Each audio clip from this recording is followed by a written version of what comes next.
All right, so you are here today. Can you see that screen okay, everyone? Yep. Awesome. You are here for a conversation, and I actually switched in the middle of the night, like yesterday. I said a conversation might not be purposeful enough. So it can be a conversation for you, but I'm going to help you build your self-regulation and executive function plan for supporting your learners in remote learning. So please connect to the chat and connect to the slides because there's a lot of resources going on in there for you. Sorry about that technical difficulty, but my name is Neil Albero and I am an implementation specialist from CAST. And this is what I do all day long is get to connect with teachers. It's such a great work. Create online learning modules that help people to apply universal design for learning. So my quick story. So usually when I talk with people about UDL, I want to know what resonated about UDL with you, what changes did you make, and what was the impact on your learners? 3 questions I love to ask and learn about whenever I talk to someone who knows a little bit about UDL. And what resonated for me, yes, what does UDL stand for? Great. So if you are brand new to UDL, thank you for putting it in, Rachel, Universal Design for Learning. If you're brand new to UDL, no problem. This is still a place for you today. You don't have to have all that background knowledge. I'm going to help you build that. But UDL is a framework for inclusive design. And I was a former special education teacher, and I would sit around that kidney-shaped table. I knew all of my students' IEPs. Remember those? You have those kidney-shaped tables. I would have 5 kids sitting around the table, and I knew you needed a graphic organizer. You needed you needed it read to you. You need some sentence starters, and I would dole out all those accommodations. And year after year after year, oh, sound went goofy for 5. Am I okay now? Is my sound okay now? Yeah, okay. Thank you. So year after year after year, I started to reflect on, wow, I was really being a good teacher. I knew the IEPs, I knew all the accommodations. Then I started learning about UDL, and it made me think a little bit differently. And one of the facilitators I was working with asked me, Neil, how are you supporting your students to be expert learners? And that question just caught me in my tracks, and I really paused and I said, wow, what is that? First of all, what does that mean? And as I learned about what expert learning was, I realized I wasn't creating learners. I was actually enabling my learners. By being there at the ready with all the resources and all the tools, I was doing the thinking that they needed to do for themselves. I was doling out those accommodations. So what I was using the same when I started applying UDL, use the same strategies, but just in a different format. So that kidney-shaped table became the listening station. And anytime I wanted to have something read to them, they could access text and tools to have it read to them. And then I had graphic organizer station where there was models of graphic organizers, and learners would say, wow, I really need to organize my thinking today. I'm going to go over to the graphic organizer station, and then sentence starters and such. So it really became a bit about, instead of doling out those resources to the learners, it really became about how do I equip them to use the tools in the environment and create and support them with those tools so they can learn how they learn. I started to see students to advocate in the general education classroom to become more independent. And this was, at any grade level, these things can happen. So that's when I was hooked on UDL. And I knew that this is what I wanted to pursue because it helps students to really become expert learners. And that's a real key terminology here. I'll explain that a little bit more. But remote learning required every learner to be their best learner, because they were in a new learning space. They didn't have their typical tools and things around them. They didn't have our facilitation and support. So today we're going to talk about 2 key areas of that expert learning, which is self-regulation and executive function. And I'm going to lead you through making a plan so that you can get started in the year thinking at the forefront of those 2 pieces about supporting our learners. So that's my story. And here are the goals for today. Identify the key components for supporting self-regulation executive functions. So that's what UDL helps us to do. Identify those key components. And then I want you to be able to create a plan, just the strategies that you're going to let to unfold. That's my goals. What are your goals? What do you hope to accomplish? When you read that title today, what did you hope that you were going to accomplish by coming here today? Go ahead and share some of your goals. You can put it in the chat, or we're 31 of us now, so that's wonderful. If you'd like to share over the loudspeaker a connection to my story or your goals, please unmute your mic, let us know who you are, and feel free to share. And I think it's Cecily says a plan for her context would be great. Awesome. I don't know if this is what you're covering here, but the title of the workshop, I was Yep. hoping that I can kind of help my students with their own executive functioning, like Yes. planning their time and being effective Yep. at home. Awesome. Thank you so much. Yeah. How do I help those students? And what UDL does, if you're not familiar with UDL, we have the UDL guidelines, which is this beautiful brain picture. And I'm going to go through the 4 components that you can be thinking about in like a week's unit plan to be supporting that. Yep. Awesome. Yeah. Great. Helping students discover how they learn. And I'm going to just change that word from learning styles, because learning styles can often, this one needs a little bit of pushback, because learning styles can often create a fixed mindset about learning. And one of the things we want to do is get learners to understand the tools and strategies that they need. And your style of learning, or how you can best learn, depends upon the context and the content. So I want to push back against that word styles just a little bit. Because we don't want that fixed mindset. I don't want a learner saying, oh, I'm a visual learner, so if there's no visuals, I can't learn. We have to look at what's best, what are the best tools and resources for the context. And there's definitely some things you might prefer in learning. Oh, and I love it, Marie says, empower myself to act as a model for my students to empower themselves. Yes, yes, yes. And I'm going to start right off with my model. That was a great transition. So this is my executive functioning role model. This is Ari from CAST, and she's a colleague of mine. And anytime that I have to organize something, I talk to her and I said, okay, if you were starting this, how would you get this started? Like, these are major projects that we have going at CAST, statewide initiatives, online learning platforms, things like that. And she really talks me through a plan on how she would set up and organize that. So we need executive functioning role models, and you can be that for your learners by modeling and telling them what your learning environment looks like, by telling them how you create plans for the week. Share that. They need an executive function and self-regulation role model. So if you want to, you can click out this link on the slide, has the link to the resource that's in the document or in the folder, and it is your building a plan. So I'm going to take you right through these kind of ideas or thinking points on self-regulation, executive function. So if you want to connect to this, this is a great graphic organizer that's going to allow you to create your plans. Make a copy of that for yourself. Oh, and sharing privileges are on, I believe. So make a copy of that for yourself, and or just jot down on a piece of paper, however you work best. But what I want to do is what you'll notice about Ari is she really sets up her learning environment in a way that works for her. She has the double screens there. She has a pad of sticky notes. She has pencils. She keeps the desktop clear so that she can be flexible throughout learning. She has a nice view outside the window so that she can, kind of get that natural light. But she creates this great working environment for her.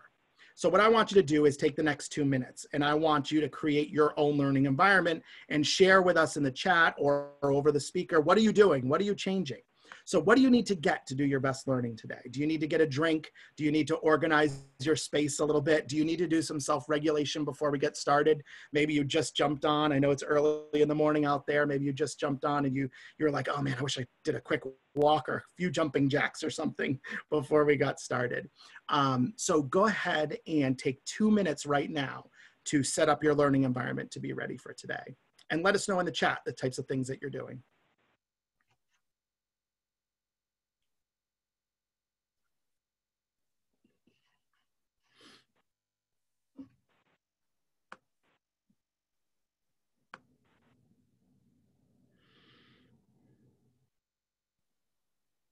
Yeah, Lindsay says I'm grabbing a sweater. Great.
Okay, thank you so much. So hopefully, you know, modeling one strategy at a time, really taking that time at the beginning of a session that you have with your learners and the beginning of a week to help them set up their learning environment. I try to be careful really to use things like workspace versus sit at your dining room table or find a quiet room. We have to be really sensitive of our learners' environments at home. So a quiet space for a learner could be under a table, could just be in a corner where they put a blanket over themselves or cuddle up with a pillow. We can't assume that, you know, that everyone has, you know, a quiet room of their own or even a dining room table.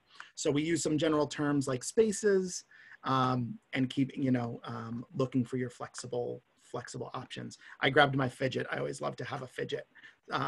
So think about what makes you comfortable, but also model some strategies that might make others comfortable. Jump out of your comfort zone and say, what could work for my kiddos?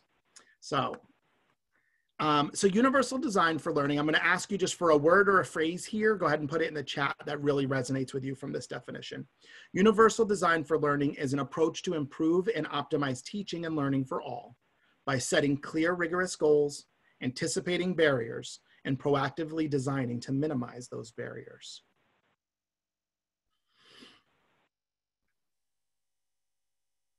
So what words or phrases from that definition of UDL, and you can feel free to come over the loudspeaker or come over the camera or just put it in the chat. What's resonating from there with you? Minimizing barriers, yeah, awesome, and proactive design. Those are the two real key things. UDL, you just picked it out. So if this is your first day hearing UDL, you didn't even know what the letters meant, that's okay. We're minimizing barriers and we're proactive design. And the key with that is those barriers are environmental barriers. So I know you know a learner who, when we went into remote teaching, actually excelled. That the barrier of being in school and the social tensions and stress that they felt were relieved. They could work on a flexible schedule. So it shows that that learner wasn't broken, but the environment wasn't working for them. And that's the key with UDL. When we think about the barriers in the environment. Now, remote learning creates a lot of barriers that we don't have in the classroom. And we have to look at those as environmental barriers and how do we approach those? How do we break down those barriers and provide options proactively? So not, you know, how can we, you know, see them and think about them prior? So what are some of those barriers that you're anticipating right now? Call those out. What are some of the barriers? And I was going to populate this slide with your ideas from the chat or, you know, anyone who wants to come in. What are the barriers with remote learning that impact your learners? Lack of personal connection. Mm-hmm. And I love it. I love how that is. I love how that is not, there's no problem with a learner there. That's not a barrier in a learner. It's a barrier that in this remote environment, it is really hard to get to create that connection. So we have to come up with those strategies. And we know access to technology, great. That's not about a learner. That's about an environment. That's a barrier we can deal with.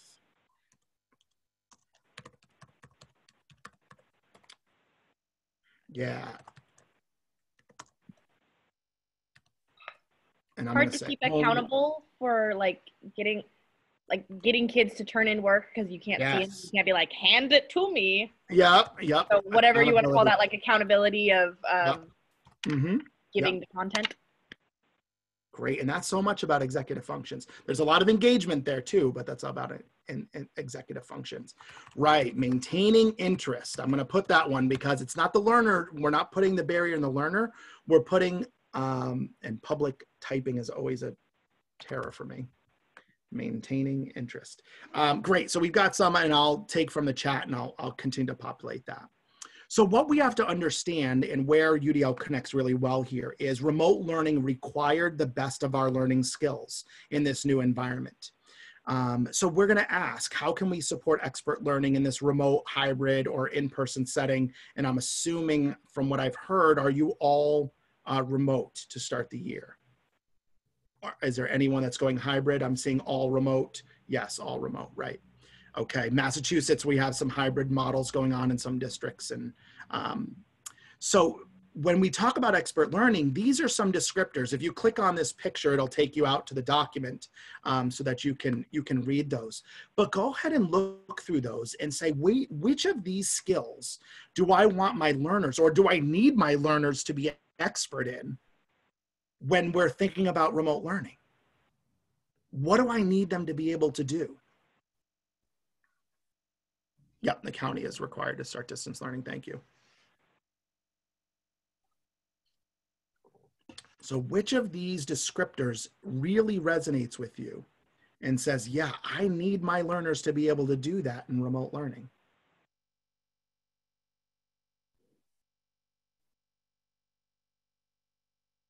I know there's a lot of language here, so just pick off one thing that you see that jumps out.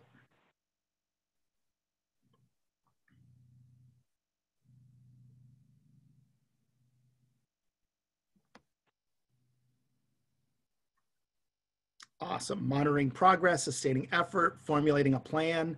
Absolutely. I want them to be eager for that new learning, transform that information into usable knowledge. Awesome. Awesome. So now this obviously is so important in our face-to-face classes, but even more in remote learning because we are not there to support these processes.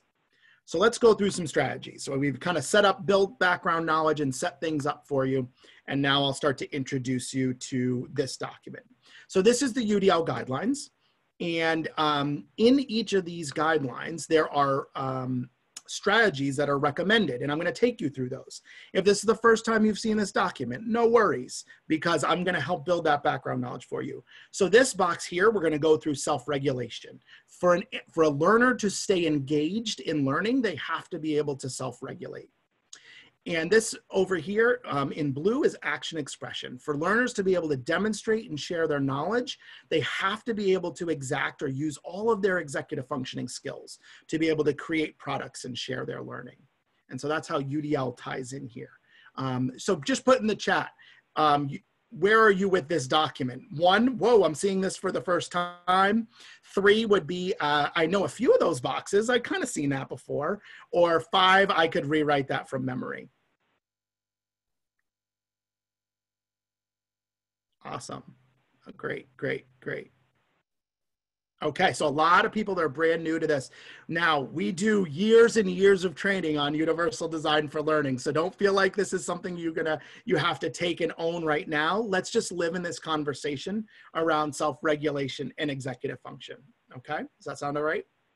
All right, so what I'm going to do is I'm going to make you aware of 4 or 3, for supporting self-regulation, 3 strategies or 3 ways we have to assure that if we want our students to self-regulate, these have to be in the environment. So number 1 is promote expectations and beliefs that optimize motivation.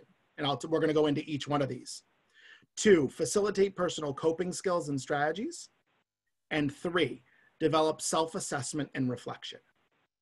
So if we want our learners to self-regulate in the learning environment, these 3 pieces have to exist. Now it's going to look different for every teacher in every way. And this is where I want you to come up with your plan. So if you click over to your graphic organizer, or if you just want to make a list as we go, consider what strategies you can use to do each of these in order. All right.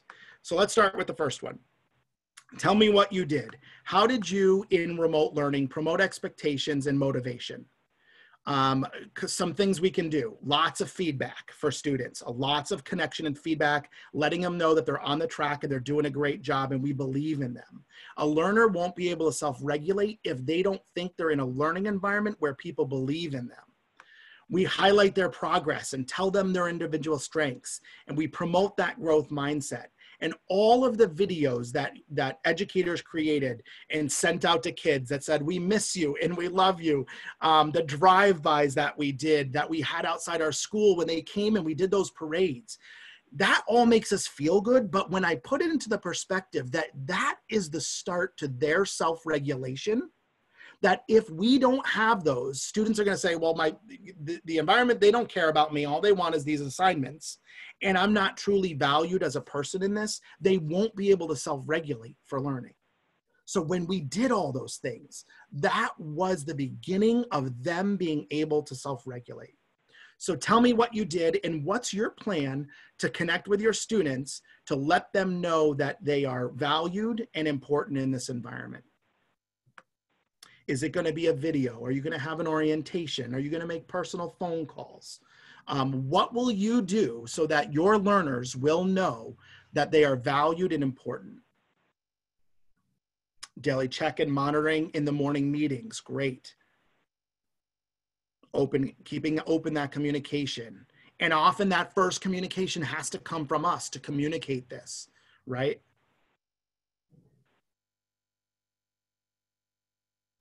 Reinforcers for participation, great, and work completion. Now remember, that was all with existing students that you already knew and probably established this in face-to-face setting. Now we have brand new students that we may not have met before, and we have to do this. We have to create those expectations. So what are we gonna do proactively? Begin with a check-in and end with a reflection. Get their voices and their input. Yep, awesome, great. Maybe there's a postcard you can send home saying you're so excited to have them in your class. Maybe there's just, again, a short video that you can send them that you've been working all summer and you're so excited to hear their voice and you have great things planned for them. Personal Zoom with the whole family, absolutely. So we have to have some strategy where we're going to promote and let students know that we are excited to see them. And it can be something, like I said, as simple as an email. It can be as big as you creating some kind of video. It can be a postcard, whatever your strategy is, create that strategy. Meet with the teacher in a virtual classroom. Beautiful. Great. All right, so let's go to the second one. We're kicking it off with some kind of connector to get them started. Then, like we just did to start, we're going to monitor, or we're going to facilitate their personal coping skills and strategy. So not only part of our curriculum is math, science, ELA, whatever our topics were, but part of our curriculum and embedded within our materials should be helping them to try out strategies for self-reflection. So here is an A to Z list of coping skills, poster. How will you model and how will you build strategies for coping within your course, within your materials and within your teaching? How are you going to model those? And how are you going to get students? We'll get to the next piece about reflection. So some things you can do. Model. You can have a writing assignment where they can write about, what coping skills did you use for the week, or what strategies helped you to stay calm and do your best learning. Depending upon your grade level, you'll pick the language that works for you. That helps them process their feelings. Identify triggers. Have them, in a journal to you or in a conversation. When do you notice you get the most distracted? When are you falling off task? Have that conversation with them. And then include these in your learning plan. So if you have a Google Classroom or whatever you might have that helps your learners, kind of see it, plan those in there. Get out for a run today, or spell, if you have the A to Z of coping strategies, have them spell out a word that they can try, or spell their name with strategies so that they are practicing those throughout the learning environment. Some people are saying, yes, we use zones of regulation. Great. How is that part of your daily conversation? So I'll pause here. Create it together. Great. We can create that together. I feel and I can together. Great. Zones of regulation, another whole professional learning, but if you Google that, you'll find a lot, or go to YouTube and look up zones of regulation. It's and I have a mood meter that I'll kind of talk to that in just a minute.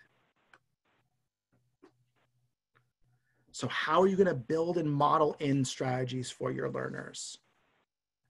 Go ahead and create your plan. Maybe you've made a copy. So right now we've talked about promote expectations and beliefs that optimize motivation. What are you going to do? Send postcards, create a video. How are you going to get it started so you can meet those new learners? And then what is going to be your strategy? During Zoom meetings, every Zoom meeting, I'll start off with showing one of my coping strategies, one thing I do, and I'll have one student share, whatever it might be.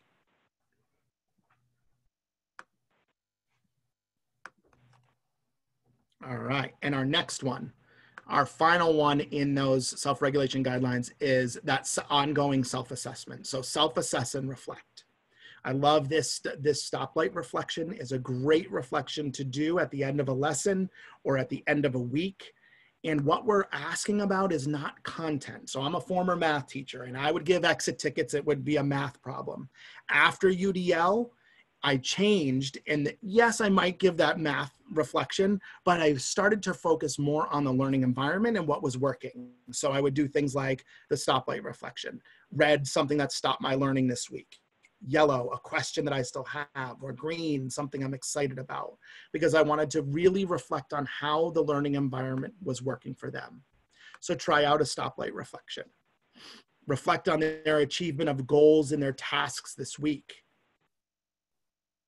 And reflect about their self-regulation. What did you do this week really well that kept you focused and working? What do you need to change for next week? What would you want to do different? Or what's a moment that you would like to have a redo or restart on?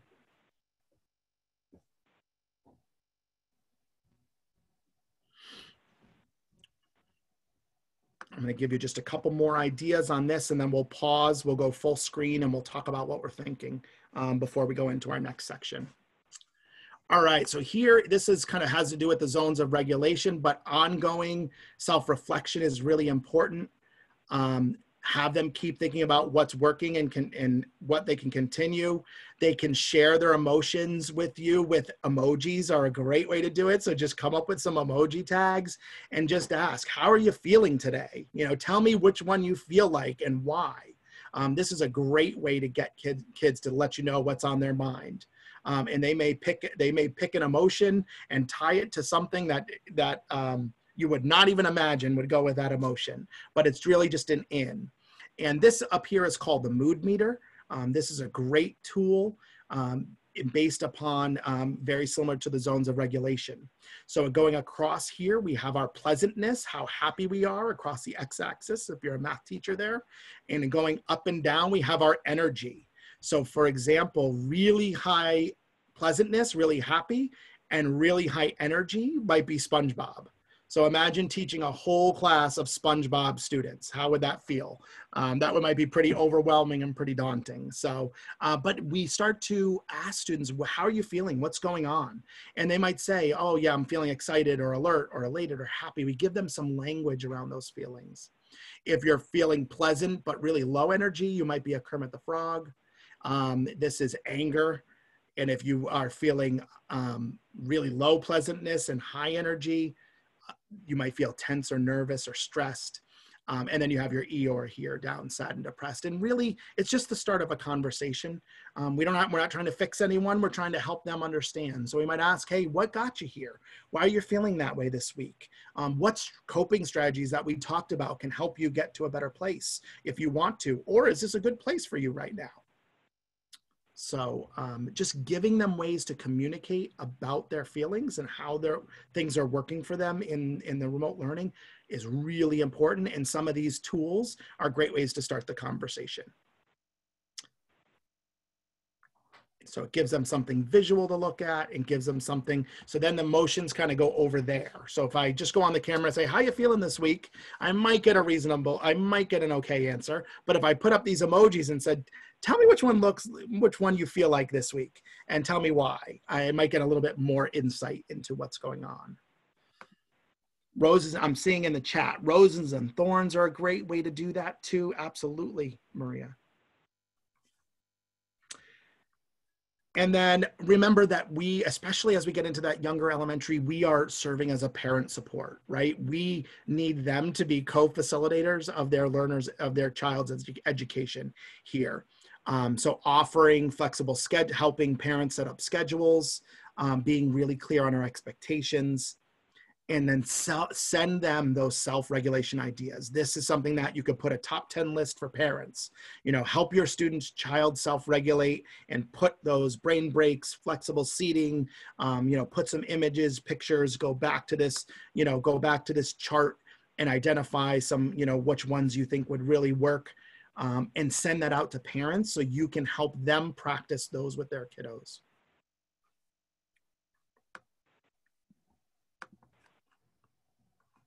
All right, so 3 main pieces to this, and this is how we create our self-regulation plan. Promote that expectation and belief that you believe in them so that they want to be there, they know they're valued, and then they can begin their own process of self-regulation. Model and show some coping skills, be their self-regulation role model, and then help them self-assess. Have those frequent check-ins, whether it be through email, digital, whatever it might be. Have those frequent check-ins about how are you feeling. I would probably not make those public. I wouldn't go to a whole school morning meeting, put those up and ask every kid to share how they're feeling. Feels like that's a little private. So that might be something, a Google form could do that, or you might do that in your private check-ins. All right, so I'm going to stop share now and let you all have the floor. What's resonating with you? What's new for you? What's exciting? What's daunting? Go ahead and choose a sentence starter, and you can put it in the chat or feel free to come over the camera.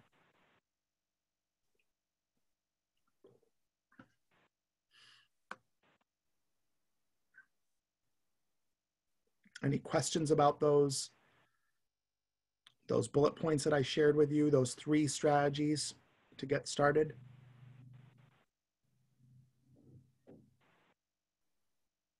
Yeah, worrying about parents who are already upset, right? Yeah, communicating, that's going to be really important, Joni. Thank you. Really communicating that you have it under control is going to be important. You know, the more that we show frustration with technology and the system and whatever, the less they're going to be, it's going to obviously aggravate that.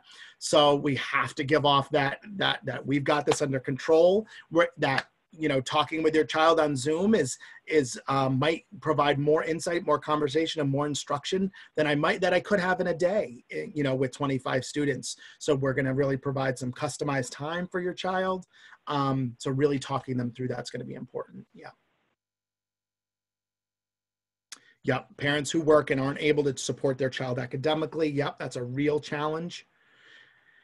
We can go into some other areas of UDL about scaffolding and really thinking about how we scaffold assignments and provide the tools and resources within there. Yep, occupational therapists develop the zones of regulation, so that's a great one to dive into deeper. Yep, students have to take care of younger siblings, so acknowledge them. I acknowledge that. Talk about that in your meetings. Glad to see I'm doing a lot of these things and better visualize and imagine how it will look during distance learning. Awesome. Thank you, Lindsay.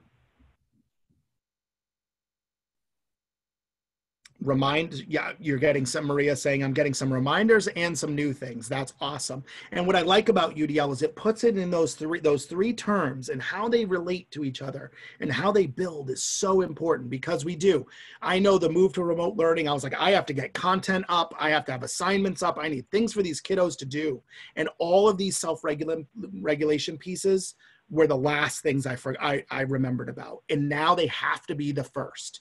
If we're going to get started in a successful environment and the content's going to work for them, we've got to start with these things.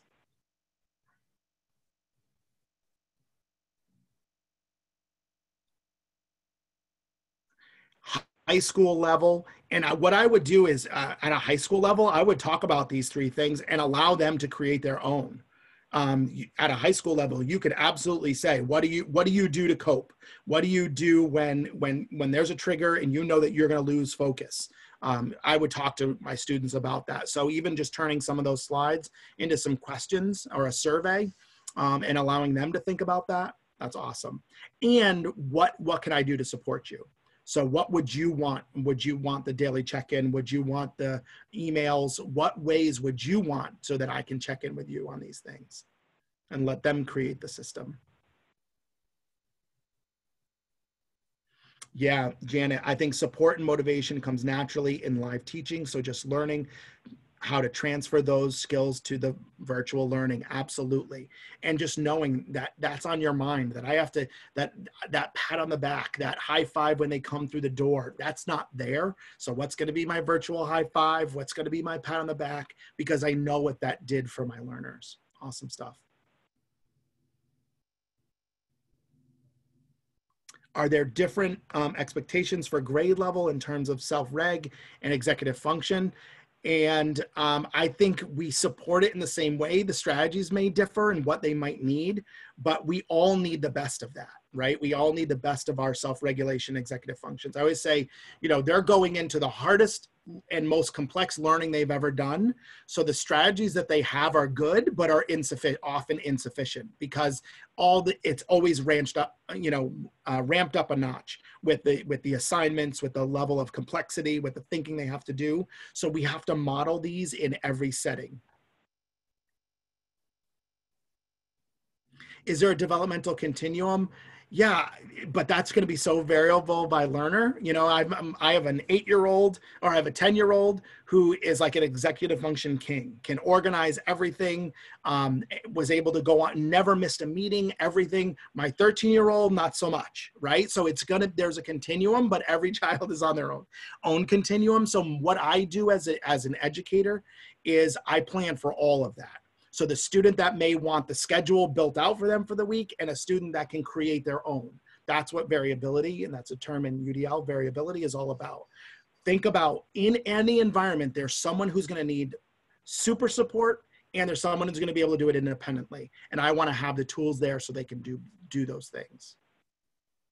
Great.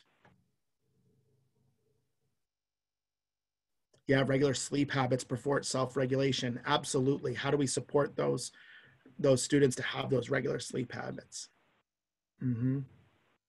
And that's part of that's probably part of a one-on-one conversation, or maybe you do a reading at the beginning of the year, depending upon your grade level. That's a review of the importance of sleep. So that could be a lesson or assignment at the beginning of the year. That's great. All right, so let's go into our second half. And our second half is on, so that's, the emotions of learning. That's what self-regulation is about, helping to support the emotions of learning. So learners can stay engaged, monitor the times when they're becoming distracted, and can stay fully in it. Now, executive functions is basically the process of learning. So we have to stay connected emotions, but I have to have organization and processes. I have to have plans and structure so that I can get through the work. So that's what we're going to work on now, is executive functions. And there are 4 checkpoints that I want to talk about with you here.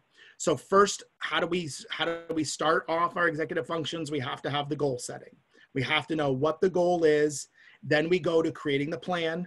This is stuff that I'm sure you've heard before, but I love how with UDL, we kind of put it right in a package, and then we can start planning for it. So we create these goals. We support their planning and strategy development to reach that goal. We help them to facilitate managing information and resources. So how am I going to keep all those resources organized and together? Many of you may be doing that in your Google Classrooms and supporting students for that. And we'll talk about that a little more. And then the last one, and I heard some people put this in the chat, and enhance capacity for monitoring progress. How am I going to support them to monitor their progress throughout the week so that they know they're going to reach those goals? So a lot of this is, how is our material set up, and how do I use my time when I'm with them to help them get through these things? Okay, make sense? Any questions on those? Which of those bullets is resonating with you? Which of those bullets do you feel like you did really well this year? And which of those did you say, nope, I got to really make that a focus for myself this year? I totally missed that. And I'll tell you, I'm always battling with enhanced capacity for monitoring progress, because I work with teams all over the country.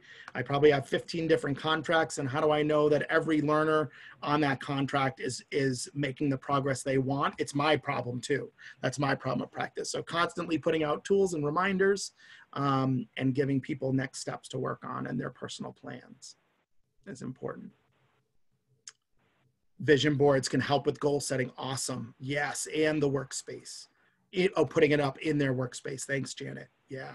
Great, great. If you can create vision boards, awesome.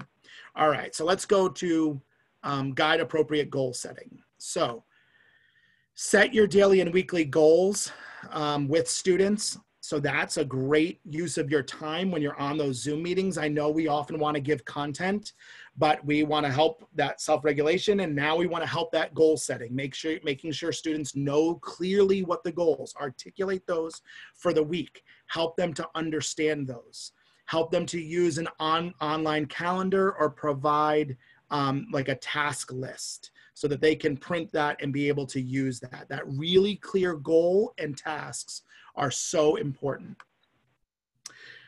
Connect learners to attainable goals. So we know some learners are going to fall behind. We know that. Then how do we reconnect them with attainable goals to get them back into it? So the worst comment we can make is, man, you've fallen so far behind, it's almost not even worth it, right? Then you just told me it's not worth it. So what is the one thing you can get out of them when they fall behind? How can we connect our learners to attainable goals? Model short-term goals on longer assignments. So if you're into project-based learning and you have some longer projects, really help them identify the key points along the way and what those goals should be. And then finally, reflect on, do I have suggestions for online task apps for middle and high schoolers? Thanks, Sunny. Whatever you're using, like if you're using Google Classroom, model Google the Google Calendar. If you're using the Microsoft platform, use what's there. And again, let me finish my last thought and then I'll go back to that because that's awesome. And then consider how you post assignments. Instead of saying complete this by Friday, you could say due Friday, and then Tuesday, did you get through step 1, 2, and 3? By Thursday, did you get through step 4, 5, or 6? And then save Friday for review. So instead of I know it's really easy to type, like this is due Friday, but consider creating that calendar, or how am I going to get there by Friday? What are the benchmarks that I can get and that's you creating the goal setting for them, right? So in a high school classroom, I'd say, okay, this paper's due next Thursday.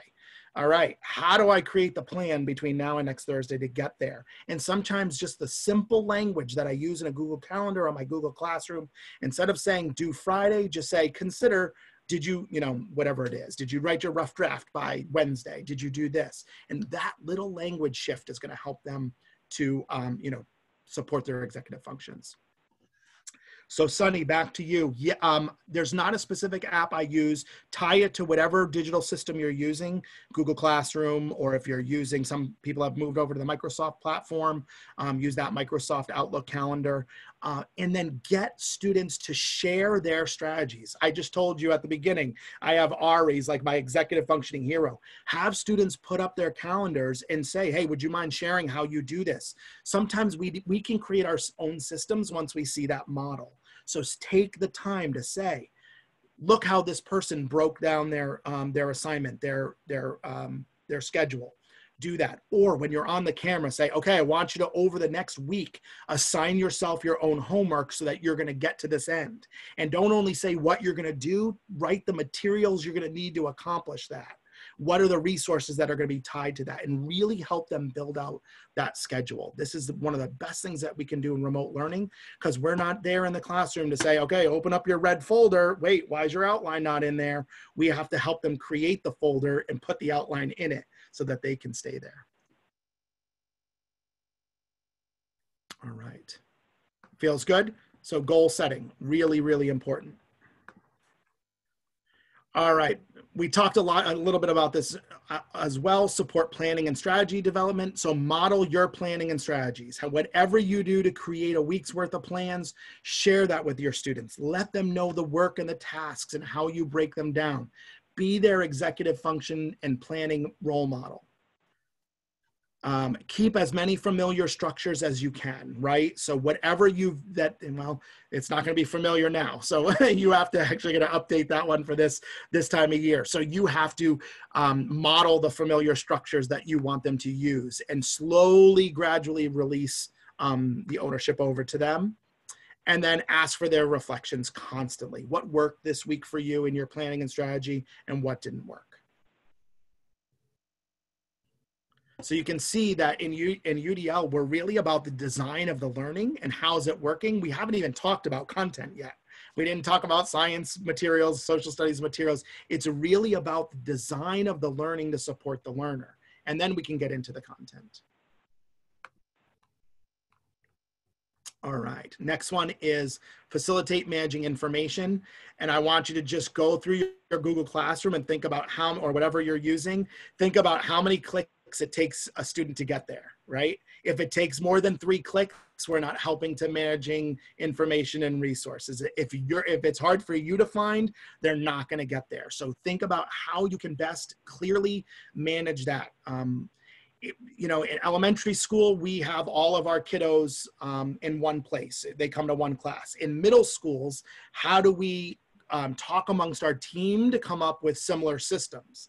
In high school, we have a real challenge because every learner has a different schedule. So just think about the cleanest and neatest way you can to organize your information.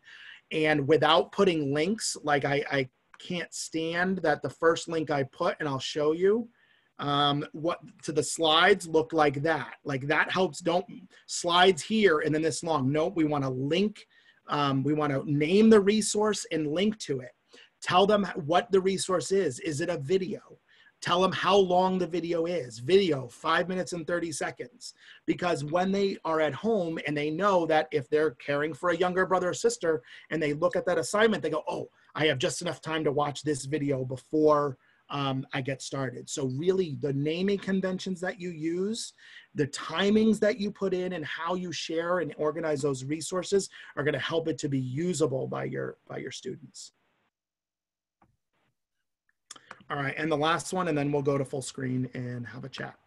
All right, and then the final is an enhanced capacity for monitoring progress. So how do they know they're doing? Yes, use hyperlinks. Make your agenda look clear and pretty. Absolutely. So provide checklists, models, and rubrics. That's the 3 most important things. Checklists to know they're getting the assignments, models so they can understand what it looks like and try to recreate it. Models are more important than ever in this remote learning because you're not there to be their model and probe them. So they're gonna use that model over and over. Yep, and some kiddos are gonna strive to get to that model, and that helps them, and some kiddos will be able to innovate on that model because they can see it in a different way or more deeply. But provide those models and then have those simple worded rubrics that they can go back and start to self-check. So if you, those 3 key things, checklists for assignments, models of what it's going to look like. A model doesn't always have to be the complete thing. It can be the first paragraph of an essay. It can be a few lines or a short clip from a video. It can be just snapshots of part of a storyboard or something. It doesn't have to be the whole thing built out all the time if you don't have the time to get there. But give them something where they can start the process of what does the end look like. And rubrics. All right. Use those phone calls and face-to-face sessions for that progress monitoring. Allow work in progress to be sent. And set that next expectation. So let them send their in-process things to you to get feedback. Then help to keep probe them. And one of the things I don't want to miss in our remote teaching is the we do activities. So we know that it goes, I provide you a model, and then I assign you, but don't miss the we do. What can the whole class contribute on? You know, if we're we're working on writing conventions and we all get in and edit a Google document together. Or if, you know, we're working on, you know, we're writing a thesis paper and we all go in and put a quote from the story that we think best talks about that, and we do some we do together. Don't forget the we do part of learning, because that we do is the instruction they need to monitor their own progress when they get to the I do. Awesome. So this whole, our last hour of conversation is not about go do all these things. It's about remember these things in your toolbox and use them so that you can best support these pieces. But these are the pieces that we want to remember and think about in our practice. All right, so I'm going to stop share. What's resonating for you from that? What are the things that you're thinking about, noticing you're doing well, want to think about more, or any other further questions?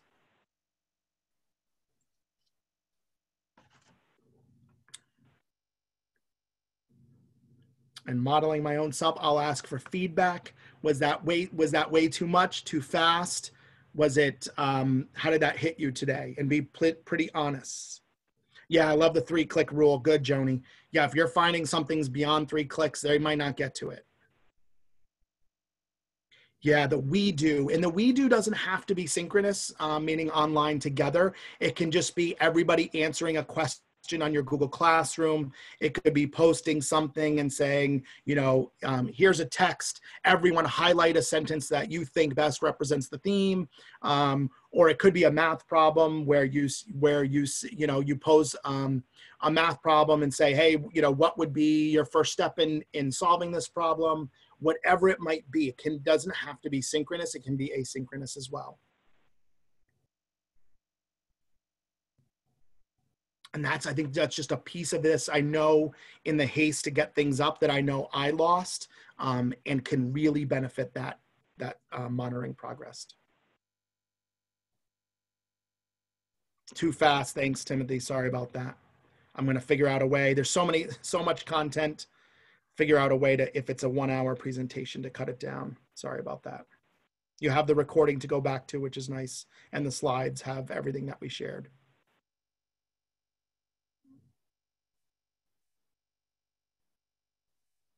Sending home communication goals. Nice. Excellent. Thank you. Thank you, Rosanna.